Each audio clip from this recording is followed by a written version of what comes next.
Friends, in recent days, there have been frequent disturbances in China's financial sector. They may seem fragmented, but when pieced together, they reveal a massive crisis. First, a top-secret report was leaked, revealing that China has already fallen into severe deflation.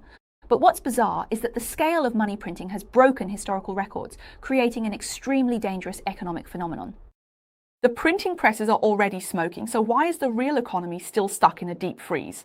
Where did all the printed money go? Now, let's look at the Chinese Communist Party's frantic moves over the past few days. First, the China Securities Regulatory Commission launched a devastating crackdown on cross-border brokerages like Futu and Tiger Brokers. Immediately after, the Hong Kong Monetary Authority suddenly initiated a 3-year retrospective investigation targeting the very specific time point of 2023. On top of that, HSBC in Hong Kong has already completely suspended account opening services for mainland residents, and even several banks in Singapore have started to raise red flags for customers with mainland Chinese identities. This series of combined blows is far more than just shutting the door and beating the dog. It is a formal declaration of war against countless Chinese middle-class families. If you still have RMB assets in China, you must watch this episode until the end. Especially now, with the money printing machine running at full speed, foreign exchange channels completely locked, and a desperate scene of massive capital flight unfolding. This has actually happened before. It led to the destruction of a major European country and pushed it into the abyss of World War. Today, we'll spend 25 minutes to help you clearly understand the signals behind these economic anomalies all at once, and then tell you the story of a financial spectre that has returned from the dead on Chinese soil. Just 2 days ago, Du Wen, former legal advisor to the Inner Mongolia government, revealed that the top leadership of the Chinese Communist Party no longer trusts the inflated data from the National Bureau of Statistics. As a result, Kai Chi personally took charge and initiated an independent investigation. This internal report, delivered directly to Xi Jinping, has torn open the most genuine and bloody wound in China's economy. His revelation was later corroborated by independent commentator Mr. Kai Shenkun, who said the information came from a highly authoritative figure in a very powerful department in Beijing and is extremely accurate. The report states that as of this April, China's Producer Price Index, PPI, has been negative for 42 consecutive months, while the Purchasing Managers Index, PMI, which symbolizes the life or death of the manufacturing sector, has also remained below the 50% contraction threshold for 17 consecutive months. Out of 41 key industries, 31 are experiencing price declines, and enterprises are facing an unprecedented survival challenge of highest ever costs and lowest ever profits. This is a classic case of deadly deflation. Simply put, the more goods companies sell, the more they lose. The more employees work, the less money they have, and the more money the country prints, the less effective it becomes. As for the mechanism behind this, I've explained it before. After watching today's episode, I strongly recommend you watch that episode as well. But here's a strange paradox. China's M2 money supply has hit a historic record, reaching 353 trillion yuan, which is twice that of the United States. Now, what does this indicate? Generally speaking, in a normal country, the M2 money supply and GDP are roughly aligned. For example, the US M2 is about 80% of its GDP, but China's M2 is 2.3 times its GDP. China's GDP is only 70% of the US GDP, but the amount of money China prints is twice that of the US. In other words, even with massive money printing, the economy isn't being stimulated. Why is that? First, the money is being used to fill holes. The CCP has over 60 trillion yuan in local government debt, and the daily interest alone is astronomical. Most of the printed money probably never even leaves the banks. It's directly transferred on the books to those dying local government financing platforms to pay off old debt interest. This is called monetary circulation in a vacuum, which explains why the M2 data is so astonishing, yet ordinary people have no money in their pockets. So how can the economy be stimulated? Second, the money is flowing out. With the PPI continuously declining and corporate profits dropping to rock bottom, it shows that the return on production in China is already lower than the risk of simply holding on to money. In other words, people would rather hold on to their money and watch it depreciate than spend it. People without any connections will just deposit their money in the bank, while those who are a bit more resourceful will try every possible way to move their money out, buying anything that can yield returns higher than bank interest, exchanging for US dollars, or buying gold. This is the reason why the CCP is now cracking down on cross-border brokers like Futu and Tiger, and retroactively investigating mainland Chinese accounts in Hong Kong. The CCP is trying to block this channel for capital outflow. How is the CCP blocking it? They're doing it in a very underhanded way. This is the most valuable part of today's discussion. For those who have been deceived in interviews, please listen carefully. If at any point in the program I don't explain something clearly enough, feel free to pause and leave me a comment. I'll reply to you in the comment section. Yesterday, the Hong Kong Monetary Authority confirmed that they will retroactively investigate mainland clients' accounts for up to 3 years, back to January 2023. What are they investigating? Accounts opened with false information will be closed, and dormant accounts with zero balance will also be closed. If you want to open a new account, you must prove that your funds do not come from the mainland. This basically excludes all mainland clients. But while they're investigating, they also hypocritically offer you an alternative, encouraging you to invest through official channels like the Cross-Boundary Wealth Management Connect. A lot of people might think, hey, that sounds good. You can still do cross-border wealth management, and the official channels might be more legitimate and better. Is that really the case? Suppose you open a personal account at HSBC in Hong Kong. After you transfer your money there, you can use it to buy property in Hong Kong, go to casinos, or even send it to the US to pay your child's tuition. Beijing has no control over it. This is called capital outflow, and it is exactly what the Monetary Authority is currently investigating and cleaning up. But if you use the official cross-border wealth management scheme, the path your money takes forms a closed loop. The money can't actually leave. It still remains within the CCP system. How should I put it? According to the implementation rules jointly issued by the People's Bank of China and the Hong Kong Monetary Authority, it is clearly stipulated that funds for both the northbound and southbound schemes must be transferred through dedicated channels with a one-to-one binding between bank accounts in the two regions. In other words, you can only transfer money from account A in the mainland to account B in Hong Kong. You can't transfer it to any other account, nor can you transfer it from B to someone else. As for the money in Hong Kong account B, the rules state that you can only use it to purchase designated, compliant, that is, low-risk financial products. Things like US stocks, Hong Kong stocks, and high-leverage derivatives are all excluded and cannot be bought. So can you withdraw the cash? No, that's not allowed either. When the financial product matures, or if you sell it, the redeemed funds will immediately trigger an automatic repatriation mechanism, and the money will automatically return to your linked mainland A account. In other words, there is absolutely no way for this money to remain in Hong Kong's free market. In the past, opening accounts was free and truly unrestricted. But now, this so-called cross-border wealth management is just like your money taking a walk in Hong Kong. The purpose of the CCP doing this is very clear. It's to keep the money within the CCP's financial system. Within such a closed loop, this money will not create any real irreversible selling pressure on the RMB exchange rate. At the same time, the CCP gives those easily deceived middle-class people a kind of psychological comfort, making them feel like they've already allocated assets overseas. Meanwhile, it ensures its absolute control over Chinese capital and can also create a false image of openness to the outside world. It takes advantage of Hong Kong's financial infrastructure, but has stripped away the soul of Hong Kong's financial freedom. Do you think what I said is correct? If you understood this, please forward and share this video with your friends. Anyone who holds RMB assets in China, make sure not to be deceived by the CCP. So, what kind of impact will this have on ordinary people? First of all, money no longer serves as a safe haven. When the nest is overturned, no egg remains intact. Your money is just taking a trip outside, but its roots are still in the mainland. If one day the roots of the mainland economy completely rot, your money will be gone too. What's even more frightening is the transparency of digital data. In the past, Beijing might not have known about your private savings in Hong Kong, but now, through this Wealth Management Connect, how much Hong Kong dollars we hold, what products we've bought, and how much we've earned, Beijing knows it all clearly.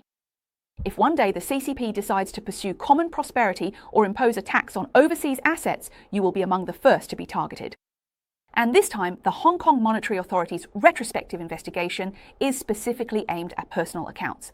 To put it bluntly, it's the Chinese middle class that's being targeted. They don't investigate the accounts of the elite or corporate entities. Now let's talk about why they're tracing back to 2023. At the beginning of 2023, right when China fully lifted its pandemic restrictions, there was a surge of mainland capital flooding into Hong Kong, leading to a wave of frenzied account openings. According to HSBC's mid-2023 report, the number of new non-local clients in the first half of the year more than tripled compared to the previous year. The number of new accounts at Bank of China Hong Kong increased 4 to 5 times compared to before. Now, many people might think in recent years those who could have already moved their money out, so what difference does it make if the CCP is now tracing back? There are a few possibilities. First, when many mainland Chinese open accounts in Hong Kong, since they don't have a local address, they often use fake addresses provided by agents, or they transfer funds through underground banks using back-to-back transactions. Now, the Hong Kong Monetary Authority is requiring banks to complete their reviews within 3 months. They are not checking account balances, but rather the compliance at the moment the account was opened. If it is found that any documents were falsified at the time, the bank will immediately suspend transactions and close the account. In other words, this is to completely cut off the channel for moving money to Hong Kong in the future. Then, the Monetary Authority may send this list of problematic clients, so-called problematic clients, back to the mainland's public security or tax authorities. This is what's called making a list after the fact. There's also another possibility. Many mainland Chinese, when opening accounts in Hong Kong, use their mainland ID numbers. If the Hong Kong tax authorities send account information back to the mainland, as long as the mainland tax authorities discover that you have a Hong Kong account but have never declared the corresponding overseas income in the mainland, then you could be labelled as having evaded taxes or engaged in illegal currency exchange. But even so, I think the CCP won't be able to investigate that many people. After all, it's out of money. Who's going to do the work for them? Wasn't there a recent news report saying that the CCP laid off 300,000 of its own law enforcement personnel?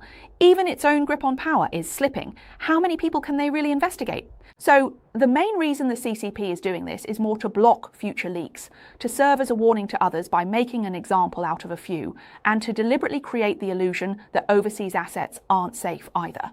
This is meant to lure some people who are hoping to get lucky into bringing their money back to China in exchange for some peace of mind. But honestly, if any of our viewers have been affected by this, please, we urge you to share your first-hand information with us. So now that money can't be moved out of China, what should people do? Let's do a quick survey with 2 questions. Do you still have assets in China? If you do, type yes. If not, type no. The second question is, what will you do now? If you plan to keep waiting and see if the policies improve, type 1. If you're trying to quickly find ways to move your money elsewhere, type 2. How can you get your money out? Friends, if you have any good ideas, please share them in the comments so we can inspire each other. With the CCP doing things like this, what should the middle class do? What kind of consequences will there be? Hey, don't worry. Actually, this is a repeat of a century-old trap. By the end, you'll realize that Berlin in 1914 and Beijing in 2026 are actually following the exact same script. But before I get into this story, let me share a little anecdote from my own life with you. Recently, several members of our team have gone to the dentist. Some had teeth pulled, others needed implants, so we've really come to appreciate how important teeth are. Fortunately, I was born with a good set of teeth. But you know, this Red Sea Cucumber Health Gel is actually really helpful for post-surgery dental recovery. Ms. Lee from Virginia is 64 years old. She recently underwent oral surgery. Before the operation, she took more than 20 Red Sea Cucumber Health Gel capsules in a row, and on the day of the surgery, she took an extra one. As a result, she found that her post-surgery recovery was much smoother than expected. She herself works in biopharmaceutical research, so she was very surprised and very impressed by these results. Now she tells us that she continues to repurchase it, and it has already become an important part of her daily health regimen. Red Sea Cucumber Health Gel, using patented Korean technology, combines collagen with nutrients like chondroitin to work synergistically, which can significantly speed up gum recovery after dental implants. In fact, whether it's oral surgery or other types of surgery, this product has excellent restorative properties. Now you can enter my discount code, which is ZHENFEI in Pinyin, to enjoy a 15% discount. If you subscribe to the pre-order service, you can get a 20% discount starting from the 2nd month, plus generous gifts. If you're interested, please click the link below the video. A gentle reminder, since everyone's physical condition is different, the effects may vary from person to person. This product is a health food and cannot be used to diagnose, treat, cure, or prevent any disease. However, friends, please be sure to let me know your experience after using it as soon as possible. Let's get back to the story, which begins with the breaking of the mark's gold standard. On August 4, 1914, World War I broke out. On the same day, Germany announced the suspension of the mark's convertibility to gold, abolishing the gold standard. From that moment on, the mark was no longer backed by any precious metals. It changed from the gold mark to the paper mark. So why did Germany do this? Because it needed to fight a war, and wars burn through money. There were only two options: either raise taxes and make the entire population pay to support the army, but raising taxes required parliamentary approval, which would trigger public protests and cause politicians to lose votes. So the German government chose the second option, borrowing money. The German government issued war bonds nationwide, cloaked in patriotism, promising that once they won the war, Britain and France would pay them back. It was the German middle class who bought the most bonds. But what was the result? Germany lost the war. Not only did it not receive reparations, it was saddled with astronomical debts. From 1914 to 1918, in just 4 short years, Germany's national debt soared from 5.2 billion paper marks to 105.3 billion, a 20-fold increase. The amount of currency printed rose from 5.9 billion to 32.9 billion, a 5-fold increase. Prices rose by 115% and the mark depreciated against the dollar by 84%. But strangely, during the war, prices in Germany did not collapse. Why was that? Because the government imposed strict controls, using administrative measures to keep inflation suppressed beneath the surface. Ordinary people were kept in the dark and had no idea that the mark had already become worthless. Friends, doesn't this sound very familiar? Look at the past 10 years under the CCP. M2 has skyrocketed from 120 trillion yuan in 2014 to 353 trillion yuan now, nearly tripling. But China's Consumer Price Index, CPI, has remained sluggish, not even reaching 2%. That's because the CCP uses administrative tools, low interest rates, fixed exchange rates, to put inflation under house arrest. In June 1919, defeated Germany signed the Treaty of Versailles. 2 years later, the bill came due. Germany had to pay 132 billion gold marks. Pay attention, it was gold marks. They didn't want the pile of worthless paper money Germany printed. The Weimar government in Germany was dumbfounded. They didn't have any gold, and their paper marks were worthless on the international market. What could they do? They could only sell paper marks for US dollars, then buy gold and use that gold to pay reparations. This was essentially the government executing its own currency. Think about it. The government needed to pay reparations, so it desperately sold its own marks. The more it sold, the more marks flooded the market, making the mark even less valuable. The less valuable the mark became, the fewer US dollars it could exchange for. With fewer dollars, the next month's reparations would require selling even more marks.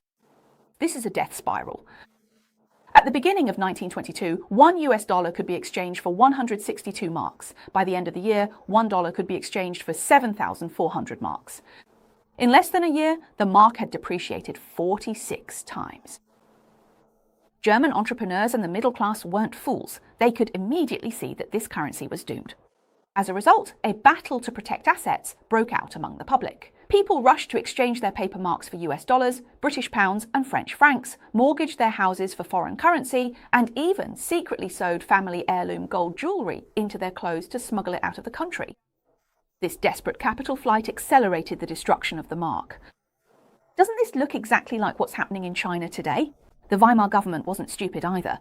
It saw the capital fleeing abroad, but instead of stopping its printing presses, it chose another path, to hold back those trying to escape. Starting from 1918, the Weimar government intensively introduced anti-tax evasion laws, denounced those transferring assets abroad as unpatriotic, established a vast inspection network, required citizens to declare overseas assets, imposed heavy taxes on currency exchanges, and conducted border checks on travellers carrying foreign currency in cash. Doesn't this sound a lot like the current crackdown by 8 ministries of the Chinese Communist Party on securities firms, or the 3-year retrospective investigations carried out by the Hong Kong Monetary Authority? But the most ironic part of history is that the Weimar government's heavy-handed controls not only failed to stop the losses, but actually accelerated the collapse. Their authoritarian measures were essentially a public announcement to the world: our currency is completely rotten and we can only force you to use it through police and prisons. Ordinary people saw this and immediately understood, oh, even the government doesn't trust its own mark anymore, so why should I? Panic spread like a plague. Housewives in Berlin would rush to the stores the very second they received their wages. If they could buy bread, they'd buy bread. If they could buy coal, they'd buy coal. In short, the paper mark in their hands was like a hot potato. Everyone was trying to get rid of it before it turned into worthless paper. The velocity of money circulation skyrocketed. In economics, this is called an explosion in the velocity of money.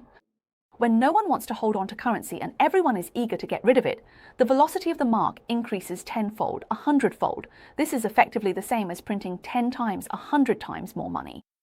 The backlash from these restrictions only led to even more frantic attempts to escape and a vertical takeoff in prices. Friends, the Chinese Communist Party is facing the same psychological trap today. The more it uses the state apparatus to build a financial Berlin Wall, the more it promotes crackdowns on illegal cross-border currency exchanges in headlines and on CCTV, the more it signals to the public that the gates are about to be welded shut. If you want to survive, you'd better run now. Once this kind of panic is triggered, it becomes an irreversible death spiral. In 1923, Weimar Germany faced its darkest end. Unable to pay reparations, France sent troops to occupy Germany's industrial heartland, the Ruhr region. To resist, the Weimar government called on workers nationwide to go on strike and even pounded its chest, promising, "If you stop working, I'll pay your wages."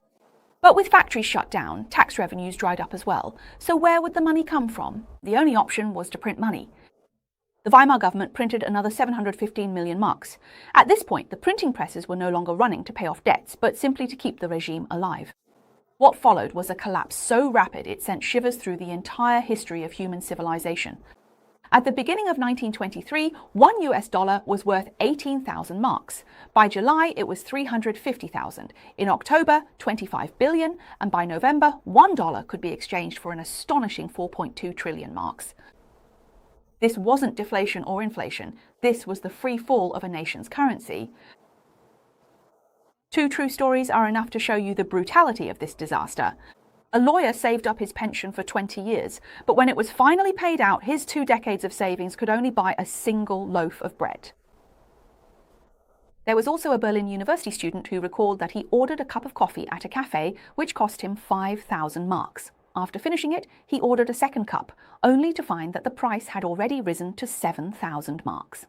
In just the few minutes it took him to drink the first cup, the price of coffee had risen by 40%. You can imagine at that time, German banknotes became the cheapest kind of trash. Women would use laundry baskets full of banknotes to buy groceries, children played on the streets stacking blocks with bills worth 1 billion marks, and housewives stuffed smaller denomination marks into the stove for fuel, because burning banknotes was cheaper than burning wood. In Munich, there was an old lady who dragged a suitcase full of banknotes to the grocery store. She left the suitcase at the door while she went inside to shop. When she came out, the suitcase had been stolen, but the thief had dumped all the money on the ground. The banknotes were worth even less than the suitcase.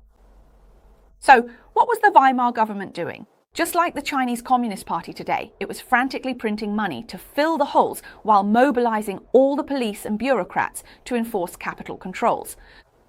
But did it work? The moment a currency completely loses its credibility, any form of control is like trying to stop a flood with a fishing net. Walter Stein recalled that period of history, writing that an American tourist once left his family's cook a $1 tip. Walter Stein then called a family meeting, and they ultimately decided to set up a trust fund for the cook at a bank in Berlin, with the bank managing and investing that single dollar. And then, as we all know, that man took the stage. In November 1923, Hitler launched the beer hall putsch in Munich. Although the coup failed, he used the public's anger to make all of Germany remember him. 10 years later, he came to power. 6 years after that, World War II broke out, and 2 years later, the gas chambers at Auschwitz began operating. At this point, you can see the 4-step death spiral of Weimar Germany. Step 1. The government maintained its expenditures by borrowing, not daring to raise taxes, and pushed the bill onto the future. Step 2. The scale of debt and money printing exceeded what the economy could bear. The national currency began to hemorrhage. The public sensed something was wrong, and this triggered capital flight. Step 3. Instead of reflecting on its monetary policy, the government used administrative pressure to block capital outflows, which only ignited even greater panic. Step 4. Internal collapse combined with external shocks forces the regime to print money frantically just to keep daily operations running, leading to a total currency collapse. Comparing this to China's current first step, local governments rely on borrowing to fund infrastructure, don't dare to raise taxes, and push the bill onto local government financing vehicles and the future. China has already completed this step today. Step 2, M2 hits 353 trillion yuan, PPI stays in deflation, and profits bottom out. Sensing trouble, the middle class moves funds via HK brokerages. By May, private outflows topped 1 trillion yuan. Step 3, the government blocks outflows, 8 ministries shutter cross-border brokerages, and regulators audit accounts from the past 3 years. This financial Berlin Wall is closing in, and this step is happening right now. All the foreshadowing has already played out. The next 4th step, The government relies on printing money to keep things running, and the currency collapses completely. How far away is that? No one knows. The final push for Weimar Germany was France's occupation of the Ruhr. So what will be China's Ruhr moment? It could be the United States and the European Union joining forces to revoke China's most favoured nation status, or it could be a real estate crash leading to a wave of local government defaults, or perhaps a bank run triggering systemic panic, or maybe even some small event that none of us could have imagined. History never repeats itself with the exact same script, but its logic is always similar. When a government starts using the rest of your life to fill its own black hole, when it begins to seal off every possible escape route, are you still going to sit in your living room waiting for that final shattering crash? Friends, if you have any good ideas, be sure to share them with everyone in the comments section. Alright, that's all for today's discussion. If you enjoy my program, don't forget to give me a like. New friends, you're welcome to subscribe to True Perspective. That way, you'll often see the videos I carefully create for you right on your YouTube homepage. You're also welcome to share and forward my program to any friends you think might need it. Anyone who holds RMB assets in China, in my opinion, really needs to be aware of this information. It's extremely important. So I also want to thank everyone for your encouragement, because every interaction from you helps trigger YouTube's recommendation algorithm, allowing my voice to reach a wider audience. Alright, that's all for today. Thank you all for watching. See you again on Saturday on True Perspective. Don't miss it. Bye bye.